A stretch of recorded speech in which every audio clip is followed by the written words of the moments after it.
Question number 16 कहता है कि वह एपी ज्ञात कीजिए जिसका तीसरा पद 16 है और सातवां पद पांचवें पद से 12 अधिक है। कौन अधिक है? सातवां पद ज्यादा है, पांचवें पद से कितना ज्यादा है? 12 अधिक है या फिर 12 ज्यादा है।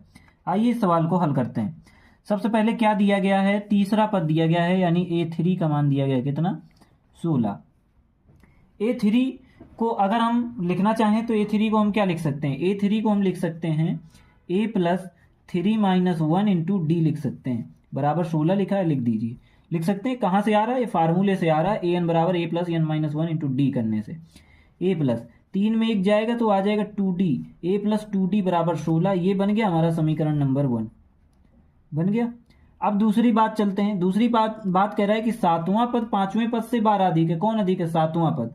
सातवां पद अधिक है मतलब A7 ज्यादा है पांचवें पद से, माइनस A5 कितना अधिक है? 12, यानी ये ज्यादा है तो इसमें कम वाला घटा दो, 12 अधिक है तो बराबर 12 बचेगा।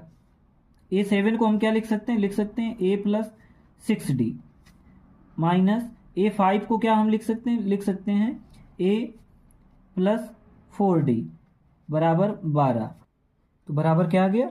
12 आ गया। अब इसको हल कर लेते हैं। A प्लस 6d लिखा है, लिख लो, ब्रैकेट खोलो, माइनस A माइनस 4d हो जाएगा, बराबर बचेगा 12। प्लस A से माइनस A खत्म, 6d में से 4d को घटाना है, क्या बचेगा? 2d बराबर 12, 12। d बराबर क्या बचेगा? 12/2। d बराबर क्या आएगा? 2 से 12 को काटो, आ जाएगा 6, यानी d का मान क्या आ गया? 6। हमको क्या ज्ञात करनी? एपी बतानी, पूरी श्रेणी कह रहा है कि बताना है आपको श्रेणी किस प्रकार चल रही है। तो डी का मान तो 6 आ गया। अगर पहला पद मिल जाए तो हम पूरी एपी बता दें। तो चलिए ए का मान ज्ञात करने के लिए हम डी का मान को समीकरण 1 में रख देते हैं। लिखेंगे डी का मान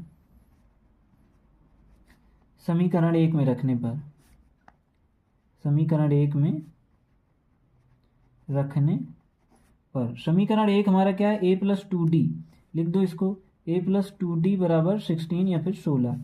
a प्लस 2d का मान कितना? 6 बराबर 16 आ जाएगा। a प्लस 6 दूनी 12 बराबर 16। a बराबर 16, 12 प्लस का इधर माइनस का, a बराबर क्या आ जाएगा? 4 आ जाएगा, 4 आ जाएगा। a बराबर आ गया 4। हमारा पहला पद कितना है? 4, d कितना है? 6। अब हम इसकी AP बताते हैं, यानी श्रेणी बताते हैं, क्या बनेगी। पहला पद तो हमको मालूम चल गया, क्या है? 4। दूसरा पद कैसे मालूम चलेंगे? पहले पद में डी का मान सार्वंतर जोड़ते चलो, तो 4 में 6 जोड़ोगे 10, 10 में 6 जोड़ोगे 16, 16 में 6 जोड़ोगे 22। ऐसे ही ये श्रेणी चलती रहेगी और ये हो गई हमारी एपी, ये हमारी एपी प्राप्त हो गई।